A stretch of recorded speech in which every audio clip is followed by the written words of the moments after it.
चंद्रपूर जिल्ह्यात वाघिणीच्या संशयास्पद मृत्यूमुळे आणि तिची 3 पिल्ले हरवल्याने वन विभागात खळबळ उडाली आहे। नवरगाव उपक्षेत्रात रत्नपूर परिसरातील असून रविवारी मक्याच्या शेतात घडलेल्या या घटनेने संपूर्ण परिसर हादरला आहे। मिळालेल्या माहितीनुसार सुमारे 9 ते 10 वर्षांच्या वयाची वाघीण T84 ही आपल्या 3 पिल्लांसह शेतात एका बैलाची शिकार करून लपून बसली होती। रविवारी सकाळी सुमारे 11:30 वाजता शेतकरी मंगेश तोंडफोडे हे आपल्या शेताकडे गेले असता त्यांना मृत बैल दिसला। संशय आल्याने त्यांनी आजूबाजूला पाहणी केली असता मक्याच्या पिकात वाघीण आणि तिची 3 पिल्ले लपल्याचे दिसून आले। त्यांनी तत्काळ वन विभाग आणि ग्रामस्थांना याची माहिती दिली। माहिती मिळताच घटनास्थळी मोठ्या संख्येने ग्रामस्थांची गर्दी जमली।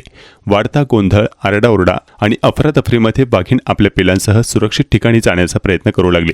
त्याचवेळी वन विभागाची टीम वाघीण आणि पिलांना जंगलाच्या दिशेने हुसकवण्याचा प्रयत्न करत होती। या गोंधळात तिन्ही पिल्ले वेगवेगळ्या दिशांना पळाली आणि वाघीण त्यांच्यापासून वेगळी झाली। पिल्लांपासून दूर झाल्यानंतर संतप्त झालेल्या वाघिणीने वनरक्षक सज्जन पारेकर यांच्यावर हल्ला केला। यात ते गंभीर जखमी झाले असून त्यांच्या हातापायांना गंभीर दुखापत झाली आहे।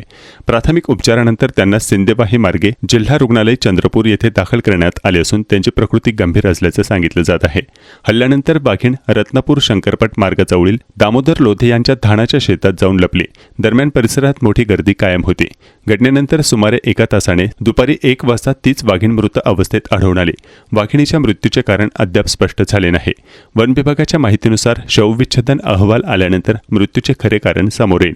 वाघिणीच्या पिल्लांचे वय सुमारे 6 ते 7 महिने असल्याचे सांगितले जात आहे। या वयात ती स्वतः शिकार करण्यास सक्षम नसल्याने त्यांच्या जीवितावर संकट निर्माण झाले आहेत।